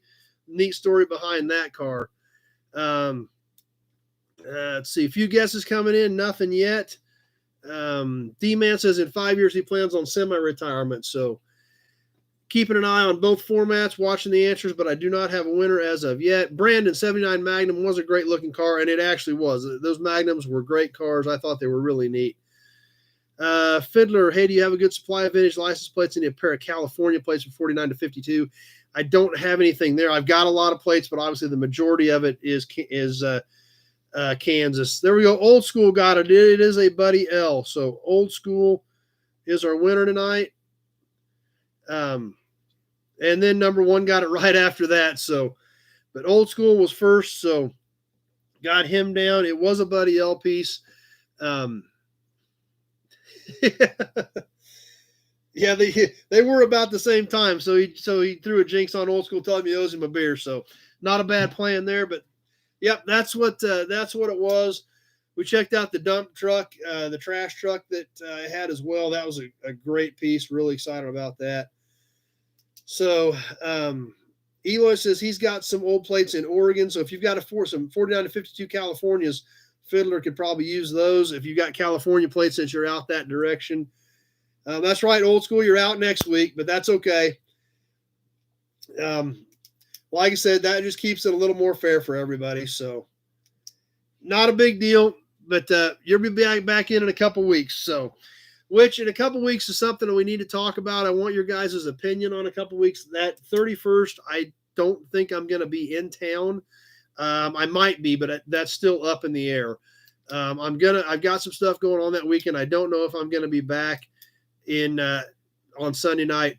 I've probably still got your old email, Old School. The plugs are on the way. I don't know how long it takes to get to you, but they have been mailed. They were mailed, I think, week before last, or it's been a couple weeks since I mailed the plugs, so those are probably coming anytime.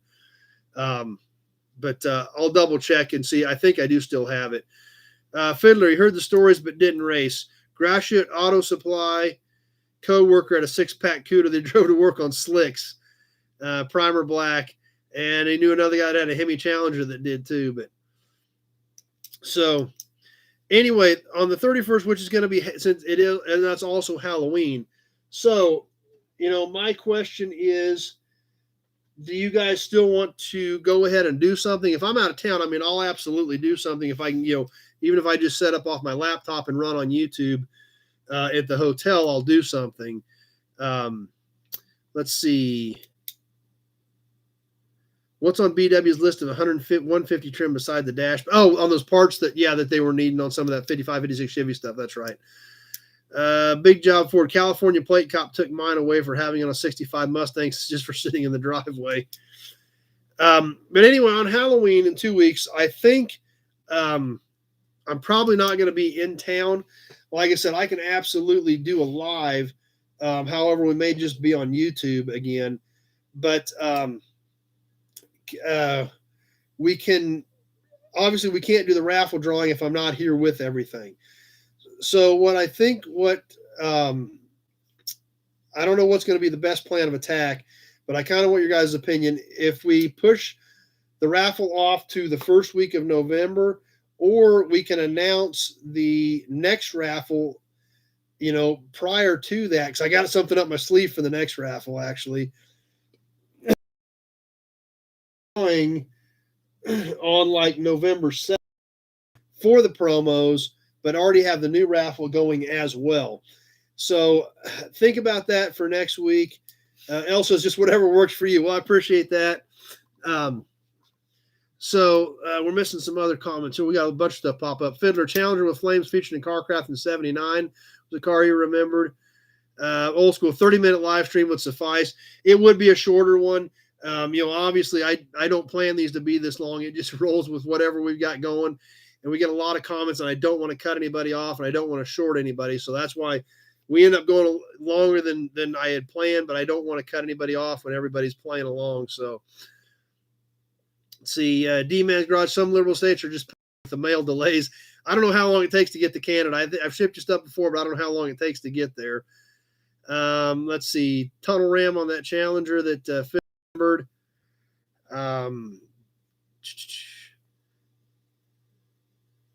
Big job. Your live ones are great, and if you got to move the raffle, that's fine too. Big BW's Garage.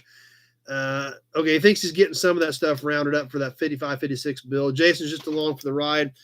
So like I said, I've got a trick up my sleeve for this raffle. I want to do it a little bit different for next month. So we may be able to incorporate Toy Tuesday into some of that maybe next week, but I've got some ideas we're going to throw around. If you guys don't care that maybe we just push the actual drawing for the promos off until the 7th, then, we may do that. If I'm here on the 31st, we can do it. Or if everybody's got plans for Halloween, we can skip the 31st too. It's whatever you guys have going. But there again, we can kind of do whatever we want to do. But I just, at this point, may not be in town that night. So we'll see what happens. So it's definitely something to think about. But anyway, This month, the promo raffles. Let's check them out one more time. The Ford Fairlane 2-door, as with our friend Bill told us, opening hood was a 62 only thing. And it did show an engine in them. This was one that did have the specs on the bottom of them to help promote the car as they were talking to prospective buyers.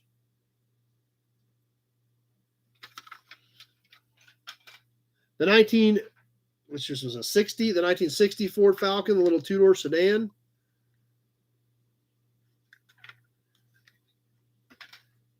Let's see. D-Man says he's easy, whatever works. One Chevy in the mix, a 1953 in surf green. It says so right on the roof. 53 Chevy sedan. This one was also a bank. It had the bank in the bottom of it. And it said, to help you save for a rainy day or to help you buy your new Chevrolet. This one did have the bank bottom in it. And the 1960 Ford 2-door hardtop. Sharp car, a little warpage to this one, but a good-looking promo. All 4 of these promos are going to be going on this month's raffle. Be sure to get your chances in. The information is in the details, in the print details, or the text details, of this live. So you can throw that up there and you check it out. You can PayPal me, cse3@cox.net. That is on the text part. My mailing address is in the text. You can mail me a check or money order, or some people even have been sending me cash, whatever works, into the big Buick oil can for the raffle. Bunch of names already down in there already. Whose name is in there? Well, we're going to tell you right now, just so you know, in case you have paid or thought you had paid and it didn't get to me. We're going to run through the names of who is in as of right now. The promo raffle for this month. Al DeLuty's in. Bill Wagaman. Darren Ehrlich. Walensky. Damian Derry. Brian Winters, BW's Garage. And Lee Carr. If you have paid me or thought you have paid me and I did not read your name off, I have not gotten it. So, reach out to me and make sure we don't miss you as we kind of figure out what we're going to do on this raffle for this month and when we're going to do it. So, let's see. Big job. Isn't that 64 to Starliner? Yes, I believe that's what it was called. This was the cool one that had the stars on the C-pillar right through here as it kind of sloped down. They had about 3 stars on each side. Fiddler, love those promos as a kid growing up in the 60s. Grandfather was considerate to get him for his brother and I. I love promos. I've got tons of them. I'm always buying promos. And they still excite me to this day. Even though I've got tons of them, they still excite me. D-Man's Garage. Anyone else make model cars hot back in the day? That's right, Big Job. That's you, Ron. I knew that. I was just reading the names and flipping through the list. So, yep, I know we've got you in there as well. So that's what's cooking. If you want in on the promos, you've still got some time to do that. Like I said, it's going to be at least a couple weeks. PayPal, check or money order. You could even Western Union if you had to, but whatever works. Be sure to get in on the promo raffle for this month. Some super cool pieces going to be going out to the winner. What else happened this week? What else came in? I got a few cars picked up from the farm auction that we went to a week and a half ago. The 65, the other 65 Falcon Tudor hardtop. I had already picked up the Futura, which we got a video on. I got 2 65 Falcon Tudor hardtops, one regular and one Futura. The Futura video is already up. I picked up the other one this week, and then I picked up the 39 Ford truck. So we'll be getting you some videos shot on those as well. Bought a batch of toys and some pedal cars this week. Some really cool toy trucks, 2 pedal cars on a load. And I bought a ton of cans, like 40 some cans, all old oil cans. So some great stuff there. We'll definitely start working some of that stuff into Toy Tuesdays. So you'll want to check that stuff out. But like I said, some neat stuff popped up this week. How often do you pick up a car that goes in the barn and not in the yard? Not very often. I've got so ungodly many cars the way it is that it's got to be something pretty cool that for me to say I'm going to keep this car, like the 74 Z28 that we did some videos on that was just featured in Hot Rod Magazine a couple months ago. That car, and there's very few that I really keep that I'm that excited about that I'm actually going to build, but I've got a few that we'll do something with. But for the most part, that's most of them go to the yard or are resold. But I definitely keep some stuff for myself. Trust me, I'm not short of good cars in my collection as well. And I know what we've talked about it before. A lot of you guys want to see some of that stuff, so I need to start incorporating some of that stuff in there as well. And we need to do some Toy Tuesdays over in that building as well. I've got some big stuff that came in recently that we're going to have to get on some Toy Tuesdays too. So Kevin did get his Kansas plate. Good. Glad that made it. Fiddler, 64 and Edsel are still great looking cars. Still want a wagon. And nearly the all-time widest cars ever made, just over 80 inches. The government pressured them to make them narrower in 61. I did not know that. However, I do know the 60 Edsel wagon is an extremely rare car, right around 200 built. My good buddy Phil does own one of those couple 160 Edsel wagons that were produced. He's got a really pretty blue 60 Edsel wagon. Of course, Phil is the Edsel guru, one of the probably most renowned experts in the world on Edsel. So I guess Phil having a 60 Edsel wagon is would be pretty much par for the course. And there was actually a 60 Ford wagon promo in this batch of promos. It's not in the raffle. I'm keeping it because it's a wagon and I like wagons, but there actually is a 60 Ford station wagon promo in this batch that I just got in. Big Job. Love Nobody's show. All this makes my week complete, learning and loving all the conversation. Thanks, Big Job. Appreciate it. Old School's got to bail off. The 67 Cougar, that gold one, it's gone. It didn't stick around very long at all. It was gone in a couple of weeks. Bill says, thanks. Appreciate it.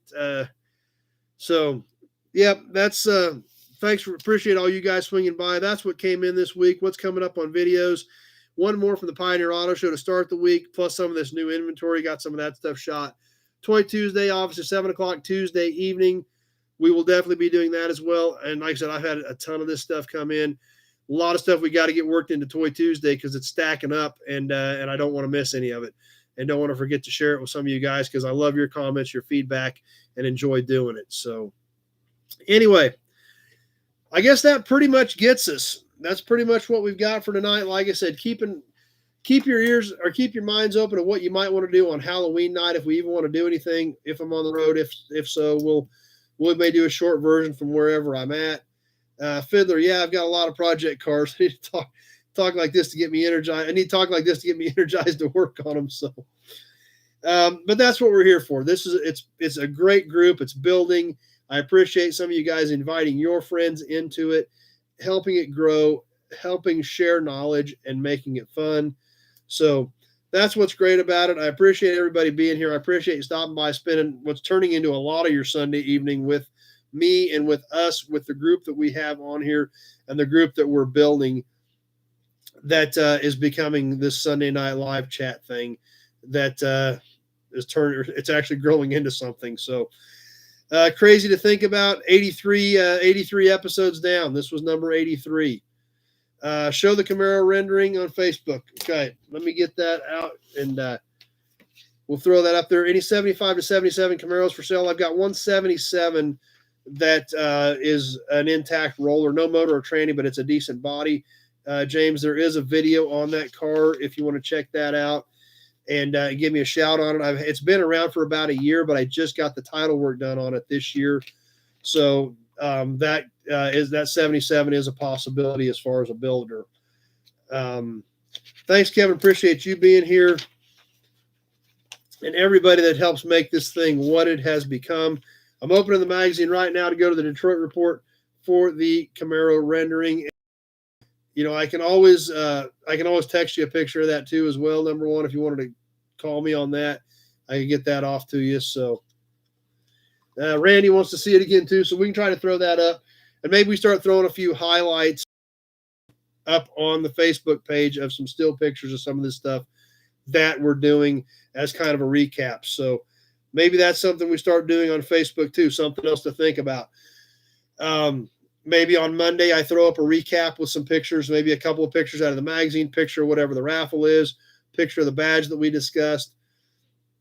maybe we'll start doing some of that as well. Just kind of a little scenario, a little bit of a recap for the people the people that missed us. So that's right, Tim. We're always learning. That the day that you stop learning is not a good day, because it means you're probably not around anymore. So we're always learning, and that's what's great about this entire thing. What this entire thing has become, because we're all learning, thanks to everybody's participation, help, willingness to share, is what's making this what it is. Classic Ride Society made it. Glad you made it, Classic Ride Society. Hadn't heard you on here earlier. Glad you liked the walk around today. So I'm glad you got on here tonight for a while with us. So thanks, everybody. I super appreciate it. I'm going to get to work. A few more things I need to get done yet tonight. But still can't believe you guys come back. You hang out. The super chats are awesome. It helps do everything that I do. So it amazes me when you guys throw super chats out. The shares to help bring your friends in. You think it's worthwhile enough to invite your friends in. That's cool. And like I said, that's what makes all this thing tick, is all of your guys' support and help. And even though there's no way to respond to all the comments every week, I do catch some of them, and I do appreciate your guys' support, your kind words, and everything that you do to help keep me motivated to do it. So, big job. I'm obsessed with wanting to buy it. His dad had them in his day. Had one in his day. Maybe is that the Quicksilver? I'm not sure what you want there, Big Job, but anyway, we're going to sign off. I'm going to get to work. Thanks for being here. We will see you tomorrow night with a video from the Pioneer Auto Show. Definitely live Toy Tuesday for some more cool memorabilia that I picked up last week. Actually, I've still got stuff from my auction that we haven't even looked at yet. Got to get some of that stuff worked in. And so we'll definitely get some of that on Toy Tuesday. Oh, the Super Duty. It's still here, Big Job.